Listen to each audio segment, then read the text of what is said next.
Welcome to my channel wisdom forever. ले आए हूँ फ्रेंड्स फिर से एक और इंटरेस्टिंग स्टोरी आप सब लोगों के लिए। इस कहानी का नाम है the ghost of a people tree, जो कि लिखी गई है मिस्टर रस्किन बॉन्ड के द्वारा, जो कि एक इंडियन ऑथर हैं। तो फ्रेंड्स शुरू करते हैं। लेकिन शुरू करने से पहले अगर आपने मेरे चैनल को सब्सक्राइब नहीं किया है तो प्लीज़ मेरे चैनल को सब्सक्राइब ज़रूर करें। आपको अच्छा लगे तो लाइक करें और कमेंट करके ज़रूर बताएं कि आपको स्टोरी कैसी लगी, और बेल आइकन दबाना भी ना भूलें। तो friends, let's start with the ghost of a people tree.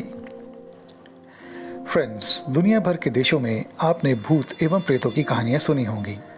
पश्चिमी देशों के भूत अलग और पूरब के प्रेत अलग, पर ख़ासकर भारत में या कहा जाए एशिया के देश भारत में हमारे पास बहुत ही भिन्नता वाले प्रेत होते हैं, और भारत का कोई भी हिस्सा या भूभाग इन प्रेतों से अछूता नहीं है।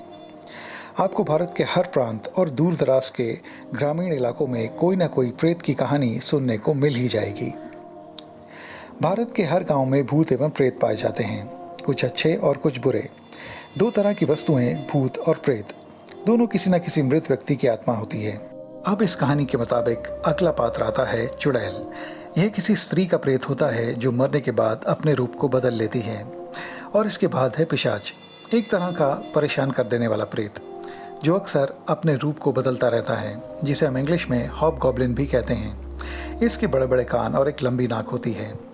और इसके बाद नंबर आता है मुंजिया का, जो कि एक दुष्ट और भयानक प्रेत होता है। एक बात जो इन सब भूतों और प्रेतों में आम होती है वो ये है कि ये सब पीपल के पेड़ के ऊपर रहते हैं। अब इस कहानी के अनुसार भूत और प्रेतों में ज़्यादा फर्क नहीं होता है। प्रेत थोड़े बहुत अच्छे होते हैं भूतों से। प्रेत कम परेशान कर देने वाले होते हैं और कम दुष्टता दिखाते हैं भूतों से। कुछ आत्माएं ऐसी हैं जिन्होंने मृत्यु के बाद भी इस धरती को छोड़ना न चाहा, तो वो या तो अपने पुराने घर या फिर किसी पीपल के पेड़ के ऊपर रहते हैं। और इन्हीं आत्माओं को अक्सर लोग अपने पूर्वजों की आत्मा बताते हैं या उन्हें पूर्वज देव भी कहते हैं। अक्सर प्रेत अपना रूप बदलकर सांप बन जाते हैं और लोगों के घरों के बगीचे में रहते हैं, जहाँ पर उन्हें दूध पिलाया जाता है और उनको भगवान की तरह माना जाता है। इस कहानी में एक छोटी कहानी और भी है। एक गांव में एक पिता अपने पुत्र के साथ रहा करता था। ये पिता अपने पुत्र को बहुत मारा करता था, और एक दिन यही पिता एक बगीचे में गया जहाँ पर इस सांप का यानी कि पूर्वज देव का वास था। और इस व्यक्ति को देखते ही सांप ने उसे धमकाया कि अगर उसने अपने पुत्र को मारना बंद नहीं किया तो उसे काट लेगा और मार डालेगा। अब इस कहानी से हमें ये भी पता चलता है कि पूर्वज देव को इस पिता के बारे में सब कुछ पता था कि अपने पुत्र को मारा करता है। यहीं से हम जान सकते हैं कि ये सांप और कोई नहीं, पूर्वज देव ही है इस कहानी के अनुसार। तब इस व्यक्ति ने पूर्वज देव से वादा किया कि वह आगे से ऐसा नहीं करेगा, और वह वहाँ से चला गया और पूर्वज देव ने भी इसे वहाँ से जाने दिया। जिस घर में ये सांप था उस घर की मालकिन इस सांप को रोज़ दूध पिलाती थी, और इसके बदले में वह सांप उसके छोटे बच्चे की देखभाल करता था। इस कहानी के अनुसार एक प्रेत जो आदिकाल से लोगों को अपना घर और यहाँ तक कि अपना गांव छोड़ने पर मजबूर करता रहा है, वो है चुड़ैल। चुड़ैल एक स्त्री का प्रेत होता है जो मृत्यु के बाद अपना रूप बदल लेती है। वह पुरुषों के प्रति बहुत ही घृणा और बैर रखती है, क्योंकि जब तक वह जीवित थी तब तक वह पुरुषों द्वारा सताई गई। वह घने काले बालों से पूरी तरह ढकी होती है, और ये बाल उसके पूरे शरीर पर होते हैं। उसके कान बड़े बड़े बंदर की तरह होते हैं, और पैरों के पंजे 2 से 3 फीट तक लंबे होते हैं। कभी कभी उसके पैर पीछे की तरफ भी होते हैं। दिन के समय चुड़ैल की कोई शक्ति नहीं होती है, पर रात में वह पीपल के पेड़ की शाखाओं पर बैठी होती है, एक रास्ते के ऊपर जहाँ पर ये पीपल का पेड़ होता है। अगर कोई पुरुष उस पेड़ के नीचे से निकले तो चुड़ैल उस पर वार करके उसके गले को बुरी तरह घोट देती है और उसे परेशान करती है। ये था चुड़ैल का पूरा पात्र इस कहानी के अनुसार। अब इस कहानी के अनुसार अगला प्रेत आता है जो है पिशाच। जैसा मैंने आपको पहले बताया, पिशाच यानी कि हॉबगॉब्लिन एक घातक प्रेत। ये प्रेत कभी कभी प्रेम रस वाला भी होता है। इसका कोई शरीर या इसकी कोई बनावट नहीं होती है, पर यह पीपल के पेड़ यह कब्रिस्तानों में ही रहता है। अब इस कहानी से एक छोटी कहानी जो कि इसी कहानी में है मुझे याद आ रही है, जो वेताल 25 से ली गई है।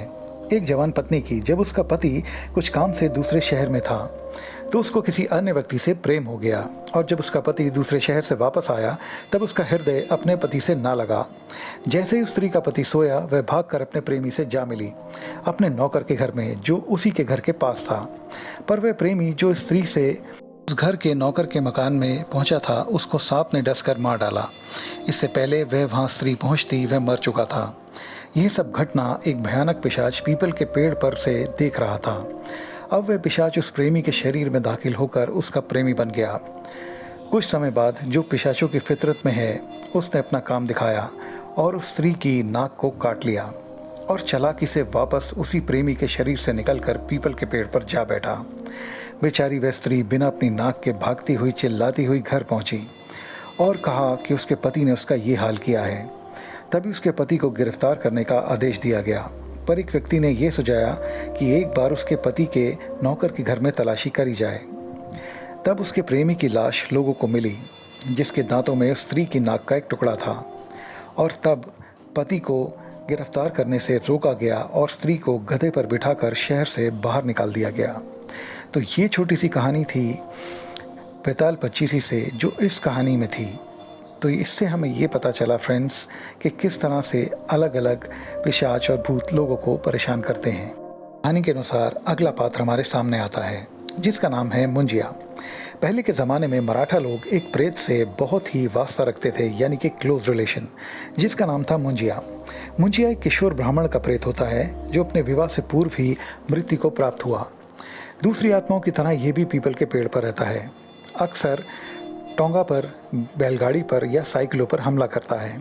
अभी तक बस पर हमले का कोई भी वाकया या घटना हमारे सामने नहीं आई। जब भी कोई व्यक्ति इस पीपल के पेड़ के नीचे से निकलता है या फिर उबासी लेता है, तो अक्सर ये प्रेत यानी कि मुंजिया उस पर हमला कर देता है। और कोई भी जन अगर इस पेड़ के नीचे से निकले जिस पर मुंजिया का वास है और उसने उबासी लेते वक्त अगर अपने मुंह पर हाथ नहीं रखा, तो ये प्रेत उसे बुरी तरह से परेशान कर देता है। यह मुंजिया उसके गले में उतरकर उसका हाल ख़राब कर देता है। ये बहुत पक्के तौर पर कहा जा सकता है कि जिस पर भी मुंजिया का हमला होता है वह गले की खराबी और पेट की खराबी का शिकार होता है। तो फ्रेंड्स, ये था मुंजिया का पूरा पात्र इस कहानी के अनुसार। तो फ्रेंड्स, ये कोई अचंभा नहीं कि आज भी गांव कस्बों में अंधेरा होने के बाद हर कोई व्यक्ति एक लालटेन लेकर चलता है। अंधे लोग तक लालटेन लेकर चलते हैं। जब उनसे पूछा जाता है कि तुम अंधे होकर ये लालटेन लेकर कहाँ चले जा रहे हो, तो वे कहते हैं ये लालटेन मुझ अंधे के लिए नहीं बल्कि तुम लोगों के लिए है जो कि अंधेरे में मुझसे टकरा कर ठोकर न खाओ। तो फ्रेंड्स, ये थी एक interesting story, the ghost of a people tree bye Ruskin bond. इस स्टोरी में हम अलग अलग प्रेतों के बारे में कुछ इंटरेस्टिंग चीज़ों को जानने पाए। और अगर फ्रेंड्स इस कहानी को सुनकर कहीं भी आपको थोड़ा भी डर लगे, तो आप एक काम करें, एक तुलसी का पौधा अपने अपने घर के दरवाजे या खिड़की पर रख दें, जिससे नकारात्मक शक्तियों को दूर रखा जा सके। तो इसी बात के साथ फ्रेंड्स, मैं लेता हूँ आपसे विदा। मिलेंगे मेरे अगले वीडियो में, तब तक के लिए बाय बाय।